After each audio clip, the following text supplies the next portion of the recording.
Welcome to the Almost Rocket Science Podcast, an ongoing discussion on the world of STEM. All right, so we'd like to welcome on the show this week Doug Ellison. He's originally from England, but now residing in Pasadena, California, working for NASA's JPL. So welcome to the show, Doug. Hi, Jeff. Great to speak to you. So great to have you on. Why don't you start telling us a little bit about yourself first, and maybe give us a little background, because you are from the other side of the pond, so to speak. So, yeah, I often get the subtle jibe from colleagues that I don't sound like I'm from around these parts. British born and bred, and lived in various chunks of England.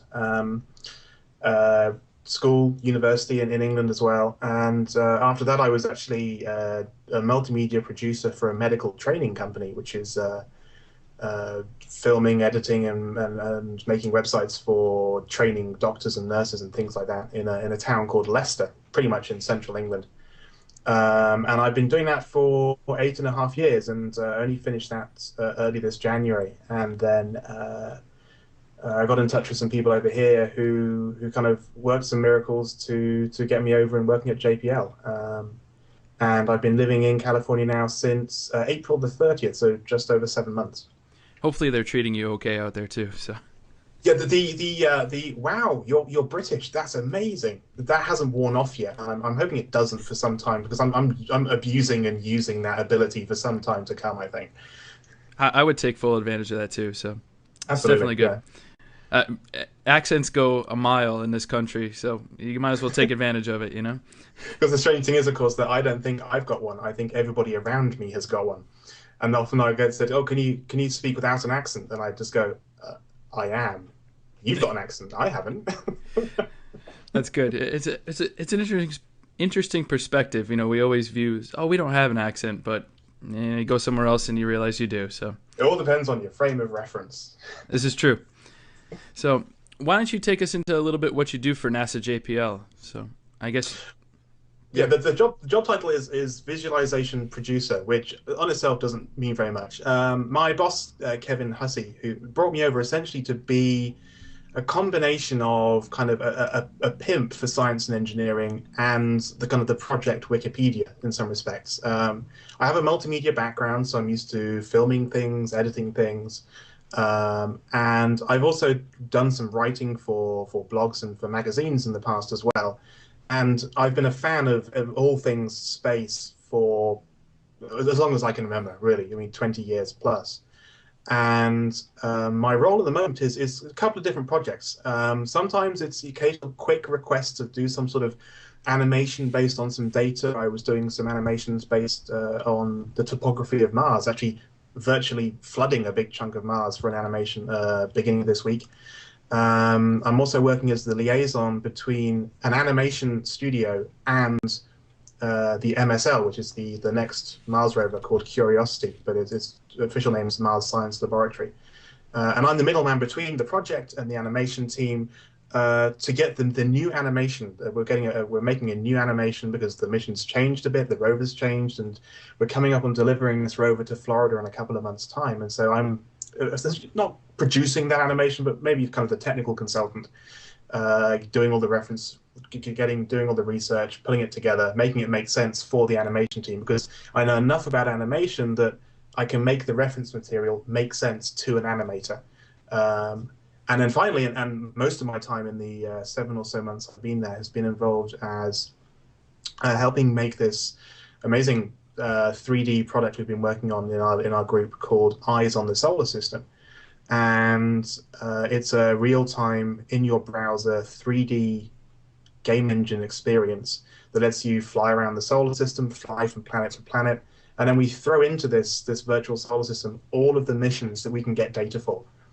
And that involves the trajectory information, where they've been, where they're going to go, what direction they're pointing, what they look like, things like that. So you can then say, okay, I want to ride on board the Cassini spacecraft. And you can fly to Cassini and then fly around the Saturn system, watch its flybys. Literally a week ago, we actually watched Cassini fly past one of Saturn's moons, Enceladus, at an altitude of only 50 kilometers.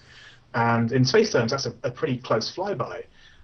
but you don't appreciate just how close until actually you can see it on your screen. And there were people involved in the Cassini project who hadn't fully appreciated the geometry of what they were doing, what they were looking at, and there were lots and lots of kind of jaw drops engineers when they saw this thing for the first time. And so my role in that project is to work with each mission in turn as we try and get them in, get some reference material so our brilliant 3D guy can make a beautiful model of the spacecraft, work with the programmers to put together some tours that kind of guide you through what the spacecraft's like, what the mission does, and kind of pull it all together, make it make sense for the end user. So in very brief, it's about trying to take the best technology we can find and use it to make everything that we do at JPL as understandable as we can for the general public. Long answer, short question.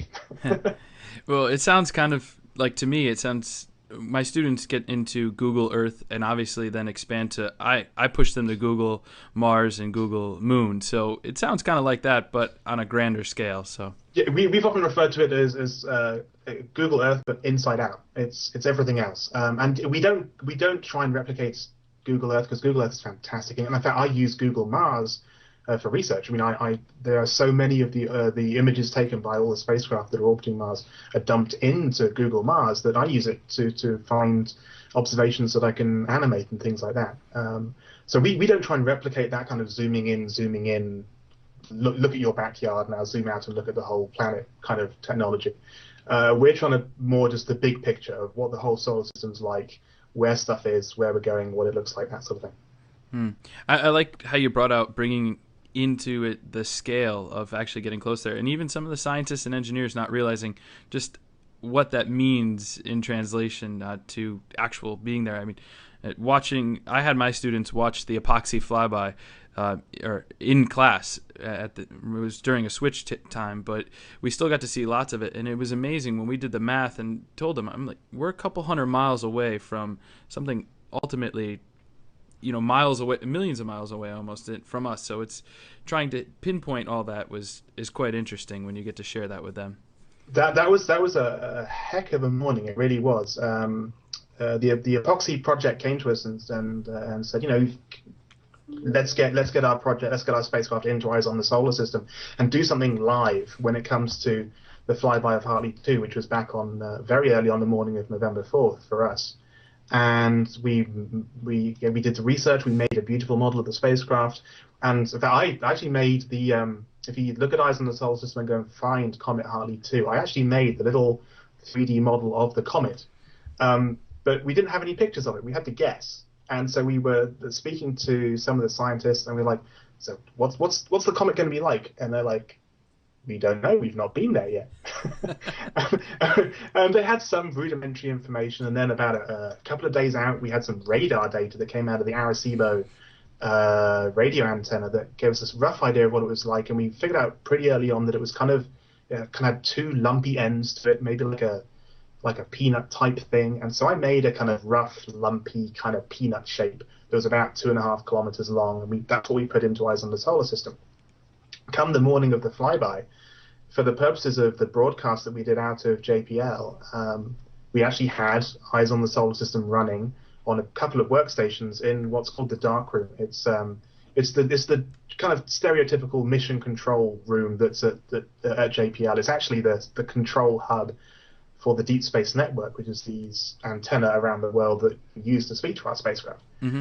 And myself and John, one of our programmers, a brilliant guy. John, he's an absolute genius. We're both sat there, and we had our own space on console. We had our own little two little workstations on the consoles. We even had our little tags, like you might the things that say kind of like Capcom, mission manager, mission director, whatever, those sort of things. We had our own ones, epoxy visualization. We're so proud of them. We've kept them. And we're there at kind of 6 in the morning, and off to one side are all the engineers and scientists from the mission, very nervously pacing up and down, waiting for the data to come back from this flyby. And we were actually driving Eyes on the Solar System in exactly the same way people could at home. But the difference was that what I was doing on my workstation was going to go out live on NASA television. And so the pressure's kind of on. And the only feedback I had was actually one of my senior colleagues at JPL who was directing the broadcast, and he could basically speak to me in one ear. And he didn't say too much because we had interviews and we had, pieces to camera that we were running through this broadcast. But then every now and again, I'd see that they'd cut to me very briefly. And I just remember about 90 seconds before closest approach, because the spacecraft was out of touch for a few minutes, we didn't really have anything to talk about in the broadcast. Mm-hmm. And so they kept cutting back to this live feed of Eyes on the Solar System that I was driving. And just in my ear, and I can still remember it, it was, Doug, we're coming to you in a minute. Get the cursor off the screen. And I didn't say anything, but I'm going, the cursor's how I drive it. I need the cursor. So I'm looking at my workstation. I can see my screen in duplicate on the big screens in the front of the room. And I can also see what they're showing on NASA television in the middle. So I can see when they're using my feed. And basically it was a case of I was panning the camera around and the comet would be screaming across the screen really quite quickly because, as you said, it was about 700 kilometers, which is, it's about the distance from here in LA all the way up to just the other side of San Francisco. That sort of distance. But you're moving at 12 kilometers per second, which is many, many times faster than a bullet from a gun. So it's one of those rare instances where in real time you really do see something actually moving in spaceflight. And when they cut to me, I was like, right, got to get the mouse off the screen. They'd cut away, and quickly I get the mouse back on, dragging the camera across, get it back to the other side of the screen so it can start scrolling across again. Then they cut back to me, quickly mouse off the screen. And I've since gone back and watched it because afterwards it was a very strange feeling. And I immediately thought of something that I remember one of the Apollo astronauts talking about after they got back from the moon. And one of the astronauts, I think it might have been Neil turned to Buzz Aldrin or Buzz Aldrin turned to Neil Armstrong. I think it was Buzz Aldrin, and he said to Neil, they're looking at all the media hysteria about our first moon landing. And Buzz said to Neil, we missed the whole thing. And I turned to John and said, John, we missed the whole thing. All this amazing pictures coming back from this comet. And actually, we're so focused on doing our job and doing our job as well as we could that we didn't really appreciate where we were and what we were doing until afterwards. But afterwards, you get this amazing sense of, wow, yeah, if what we'd have done hadn't worked, the spacecraft would have been fine. No one was going to die. Nothing was going to crash.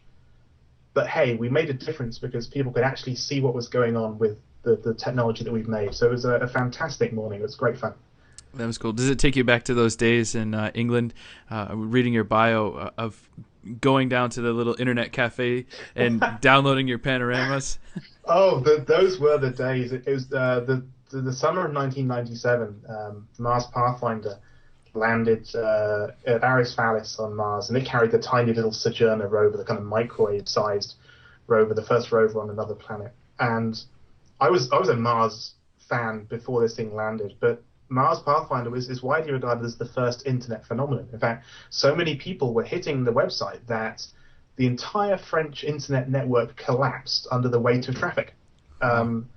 Now, I didn't have the internet at home, so I cycled from my house into a little town called Tetbury in rural England and found this little place that would sell you dial-up internet access by the hour. I took some floppy disks with me, and the rate at which these images came down, I think it was even slower than they were coming back from Mars, to be honest. It was so slow.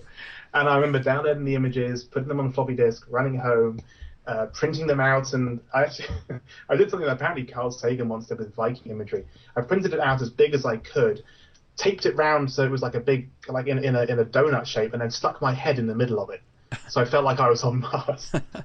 And I've not quite shaken the bug yet. I must admit, I did have a kind of I have every now and again you have to have this subtle realization. You have to remember where you are and what you're doing, because every now and again, even somewhere as amazing as JPL, sometimes it can just feel like another job. And then you suddenly realize, hang on, I was just in a room where we were flying a spacecraft past a comet that's at 12 kilometers per second with like one bullet flying past another bullet and it taking a photograph of it as it goes past, kind of thing. And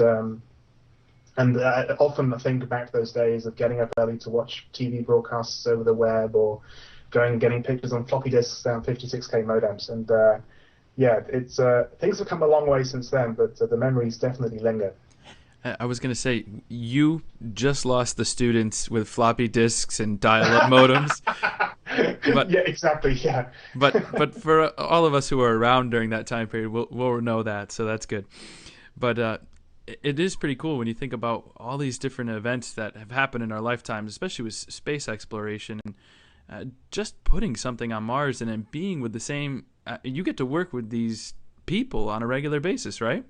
Yeah, it's. I must admit, one of the absolute thrills of working at somewhere like JPL is the people you get to work with. I mean, literally today, this afternoon, 4 hours ago, I had a meeting with a guy who is the lead engineer for the little mechanism that's going to handle the dust, handling the samples on the end of the robotic arm on Curiosity, our next Mars rover. Because for this animation, we need to make sure his chunk of this rover looks right and make sure it moves right.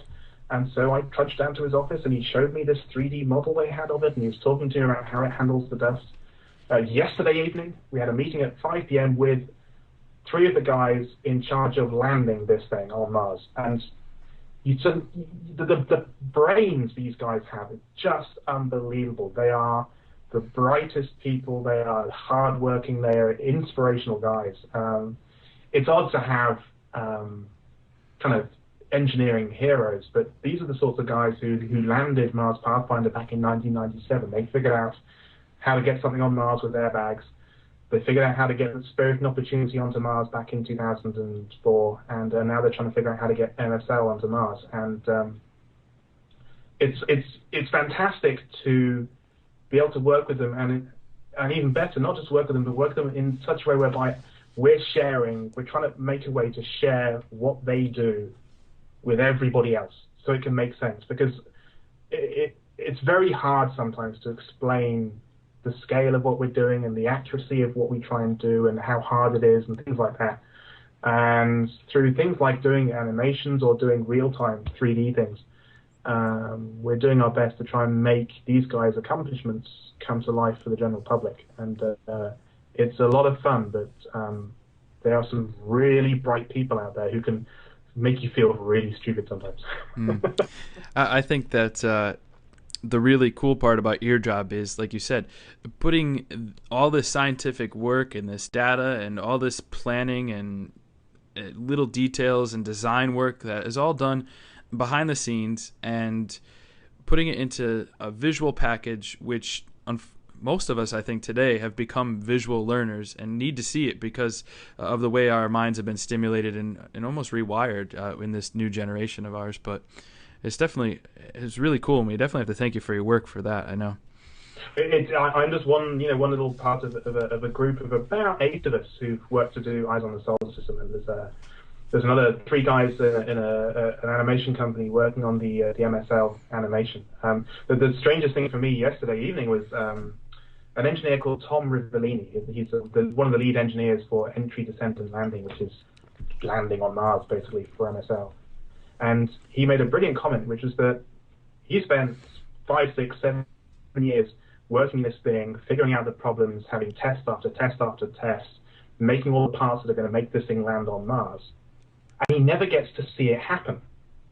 It's 200 million miles away when this thing happens. He never gets to see it.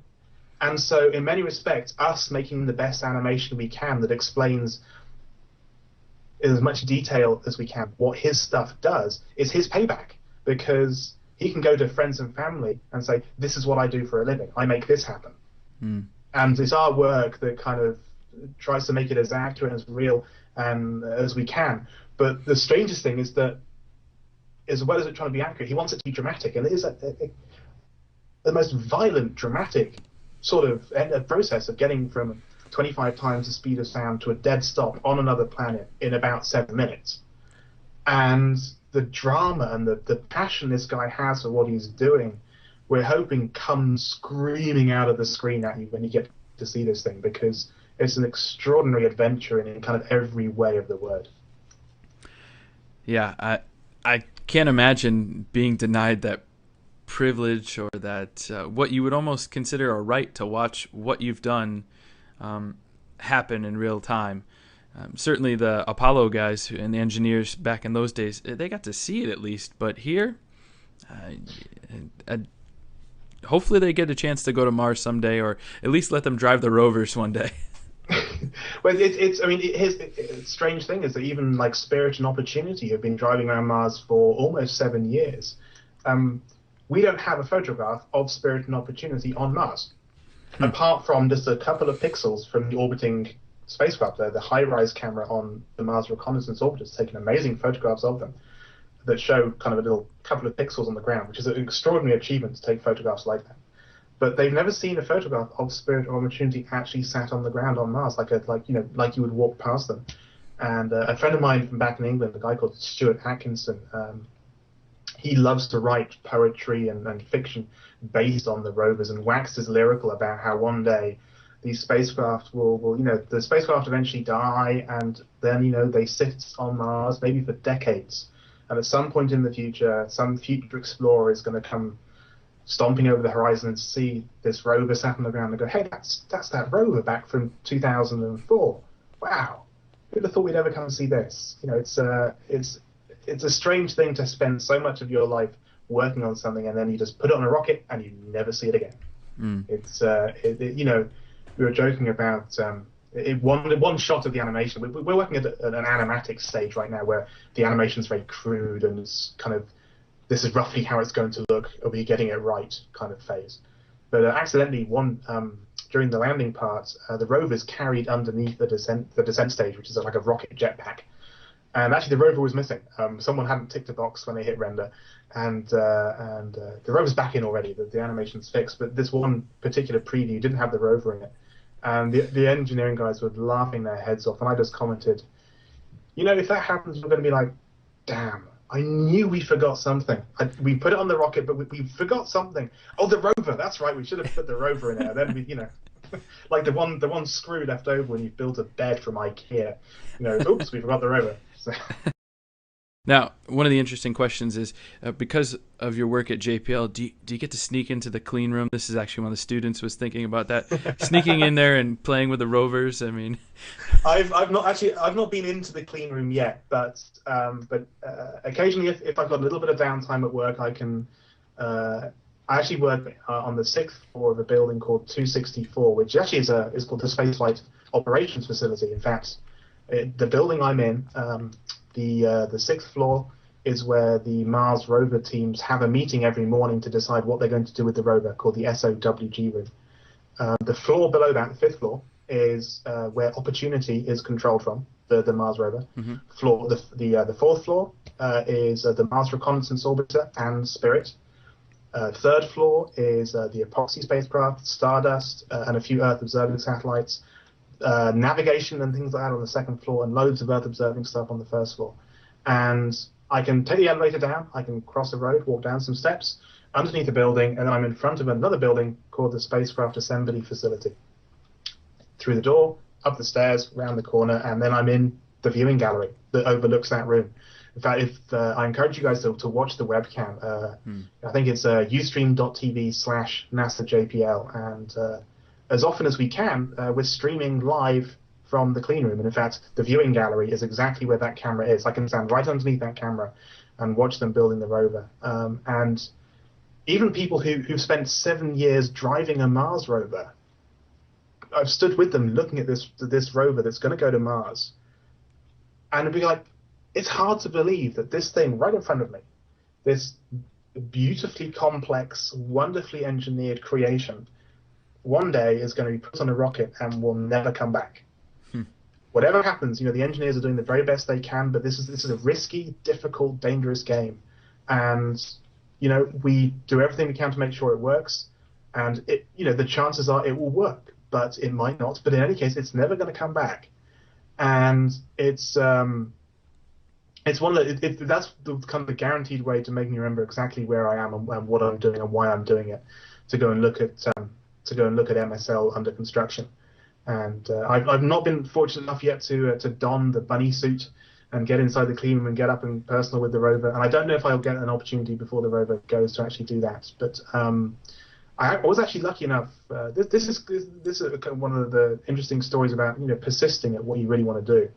About 2 years ago, a friend of a friend who knew that I liked space stuff and knew that I could do animations got in touch, and he was a scientist. So she was a scientist on an X-ray spectrometer that was going to fly to the moon on an Indian spacecraft. But this spectrometer was being built near Oxford in the middle of England. Mm-hmm. And they said, we'd really like an animation, but we've really not got any money. Do you think you could do something for us for fun? And I went, yeah, if I can come and have a look at it. And so off I got in the car and drove to Oxford, and I got to go into a clean room where this instrument was being built.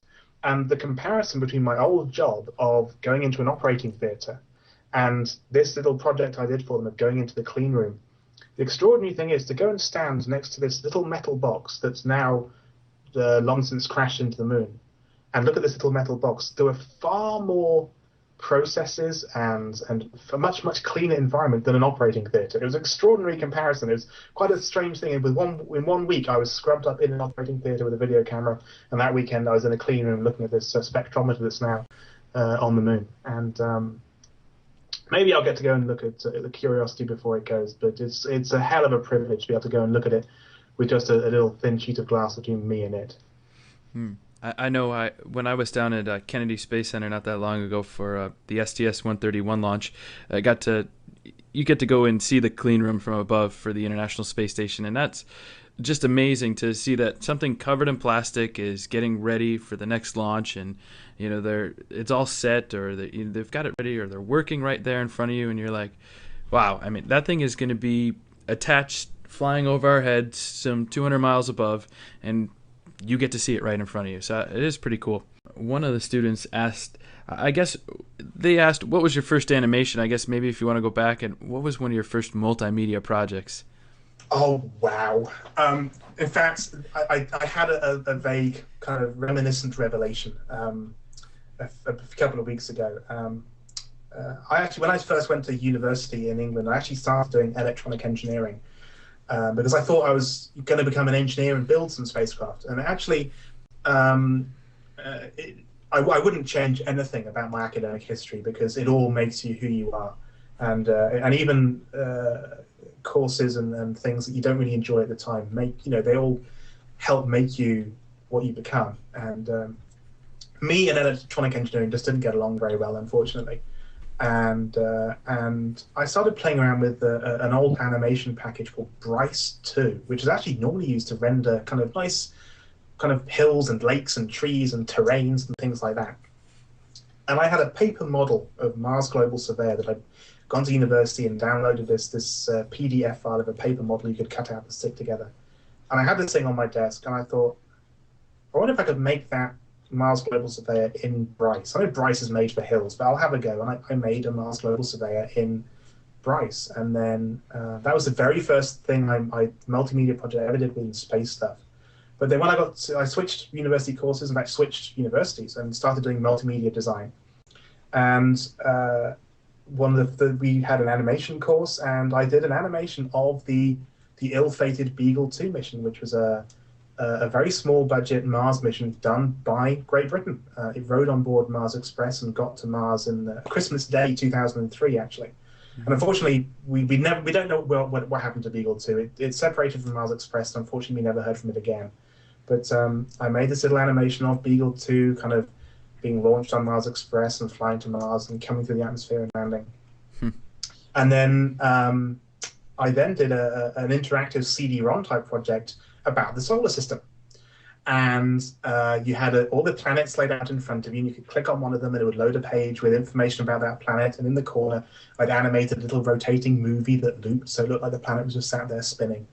And I suddenly realized that it was 10 years pretty much to the day between when I've been making that little interactive CD-ROM project for my university course to when we actually Eyes on the Solar System actually went live, and it was really, I put a real smile on my face when I suddenly thought, you know what, it's taken a while, but I've finally been a part of the project that I wish I could have made myself back then, something that really helps people understand what the solar system's all about, and that was a funny reminiscent moment.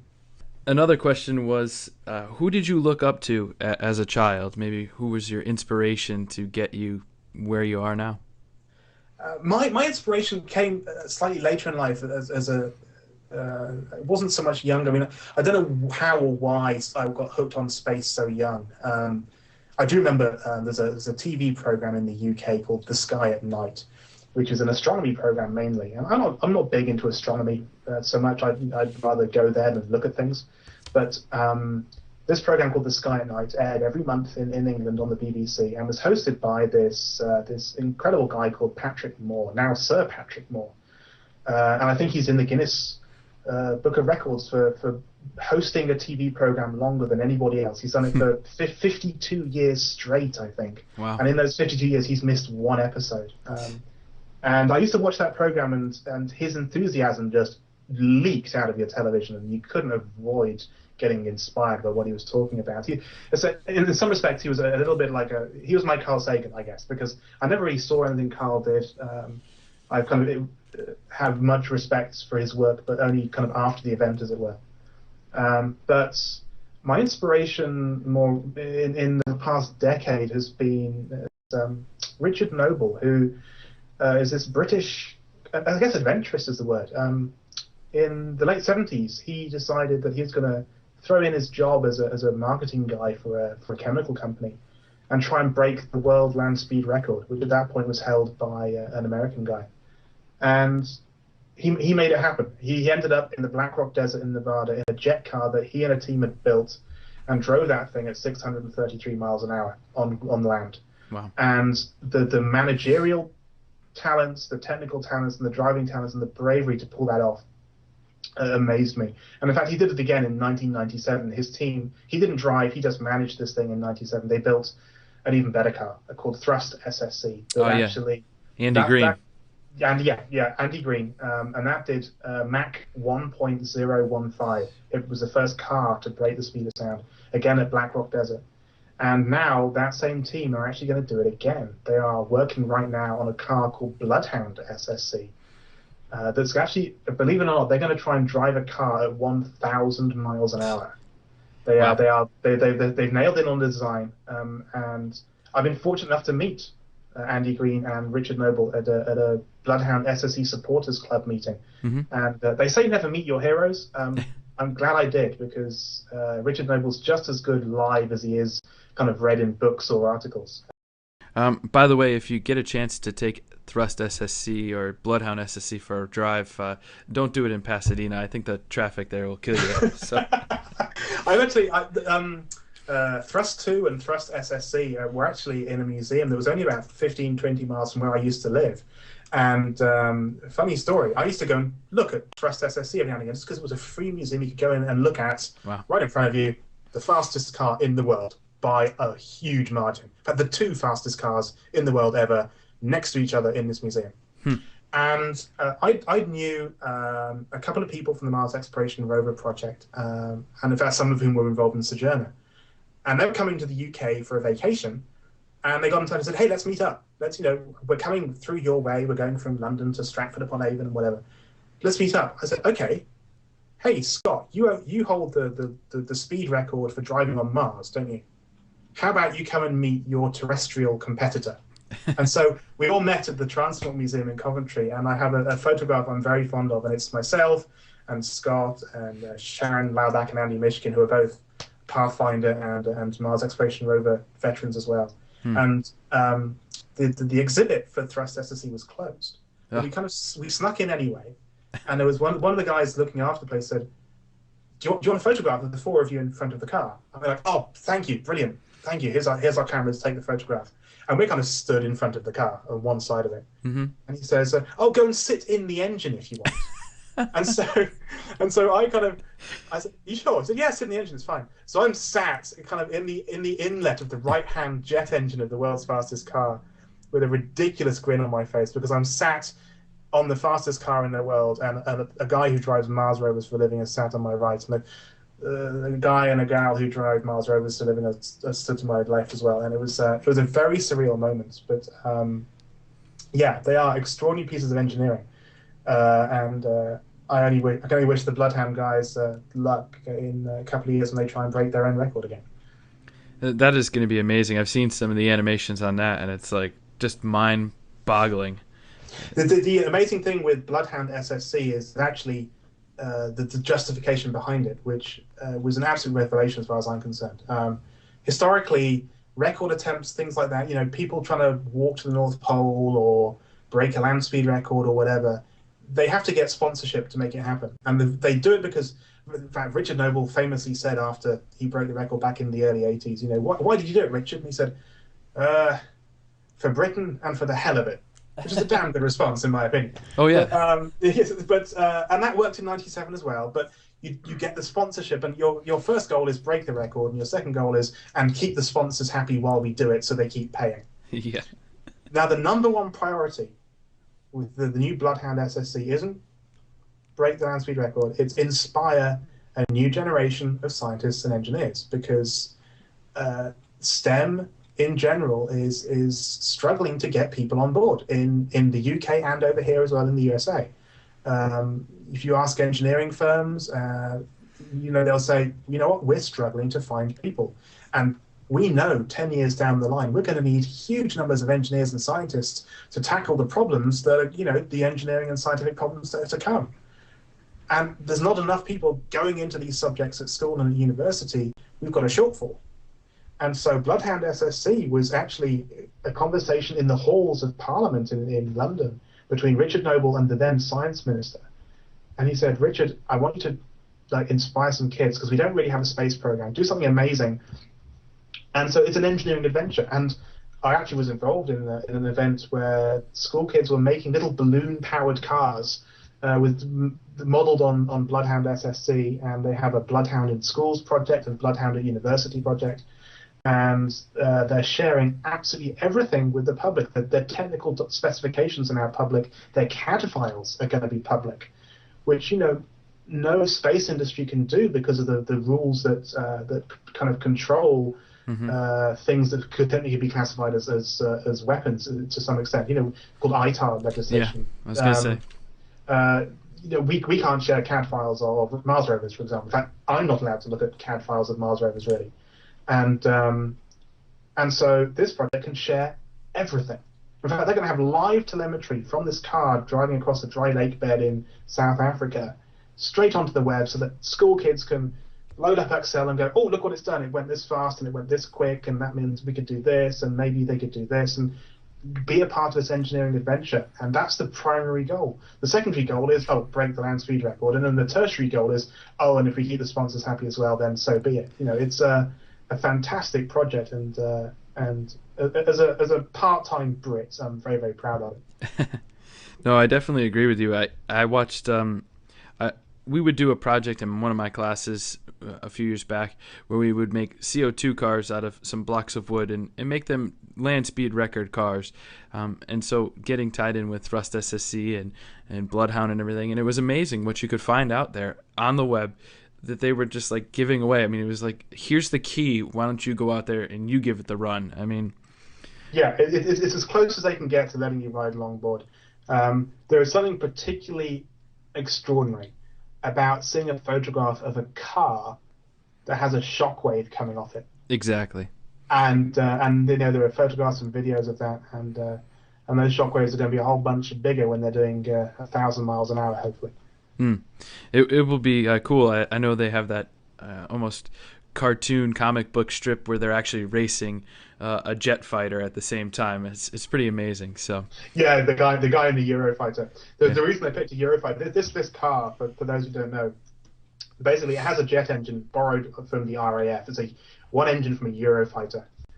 That's not enough to go 1,000 miles an hour. So on top of that, they have a hybrid rocket engine that will use hydrogen peroxide to make a hybrid engine. And the jet engine has about 20,000 pounds of thrust. The rocket engine will have about 20,000 pounds of thrust. But the extraordinary thing is that's not the only engines it's got, because they've got to dump, I think, about 4 tons of hydrogen peroxide into this rocket engine in about 30 seconds, which means their fuel pump is driven by a Formula One race car engine. Wow. A 700, 800 horsepower racing engine just as a fuel pump.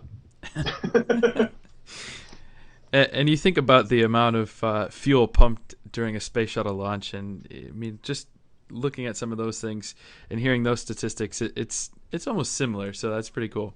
Yeah, the whole kind of empties a swimming pool in X seconds statistics. That they're almost those statistics can blow your mind. And when you think about, they're not pumping water; they're pumping a fluid that desperately wants to vaporize on you because it's cryogenic. It doesn't want to be a liquid anymore. It wants to be a gas. Yep. It's tired of being a liquid. It's just too damn warm, and it's an extraordinary challenge. It's unbelievable. I know. Well, you kind of started tying down our thing, our last question, which we're asking all our guests. Really, what does STEM mean to you? There's a conversation I had with my colleague John not that long ago, actually, about trying to find your ideal job, the job that makes you feel like you're having fun and getting paid for it. And it's the intersection of what interests you and what you're good at. If you imagine, a line around a ball, and that's all the things that you're good at. And you might be good at math, you might be good at writing, you might be good at building things. And then another line on that ball is what you're interested in. You might be interested in fast cars, you might be interested in buildings, you might be interested in boats, you might be interested in airplanes. That's another line.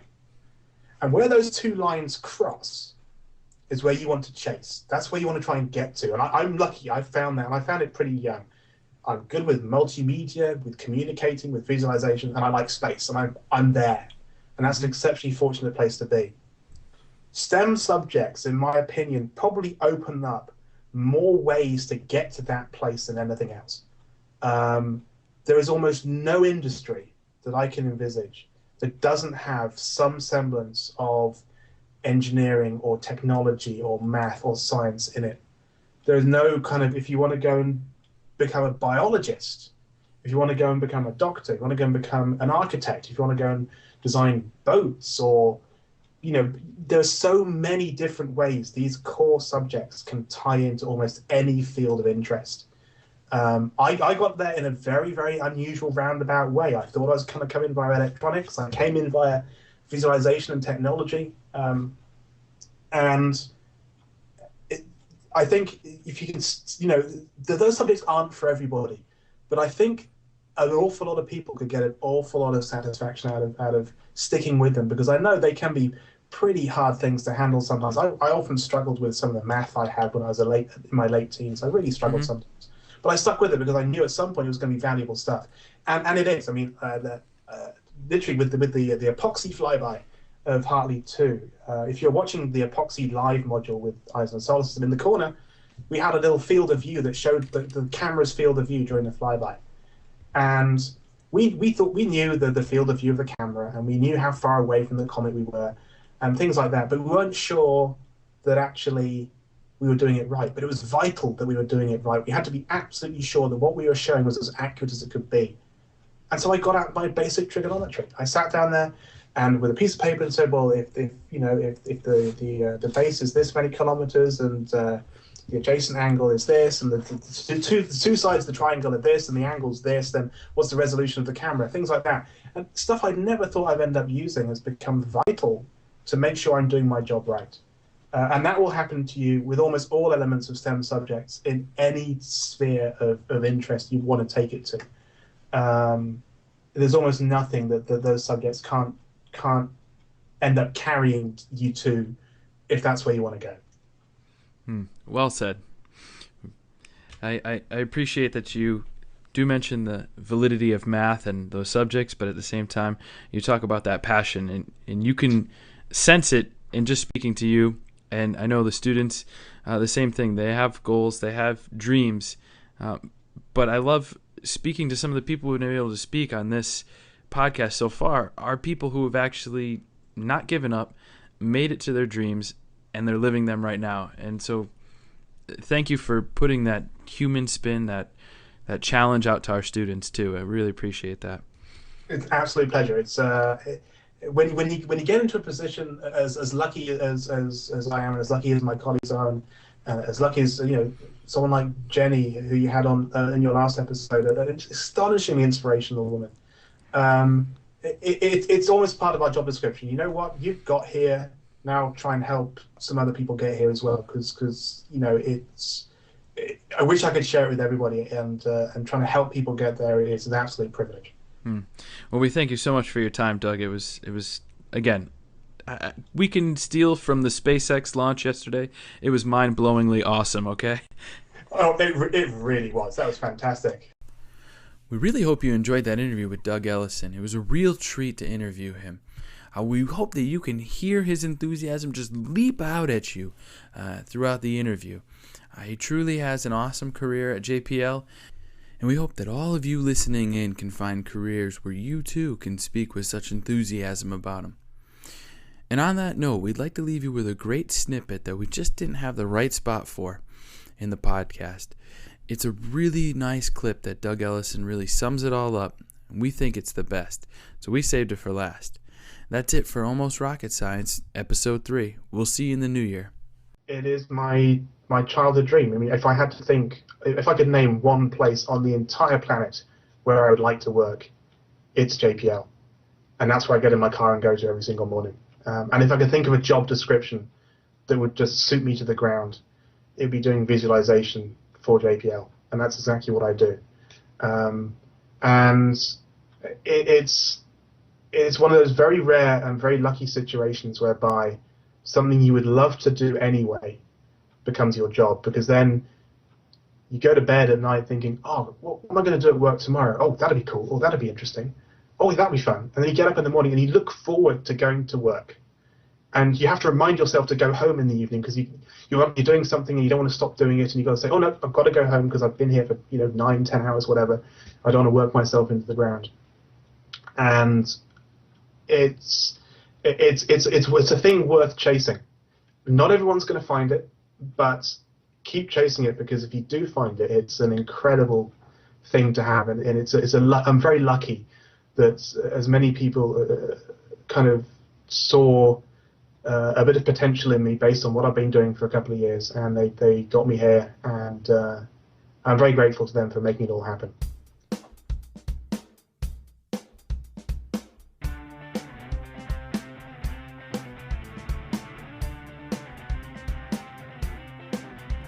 If you have questions, comments, or suggestions for Almost Rocket Science, visit our site at www.almostrocketscience.com and use the Contact Us form there. Almost Rocket Science is produced and edited by Jeff Burgeon and Rhett Youngberg. Thanks again for listening.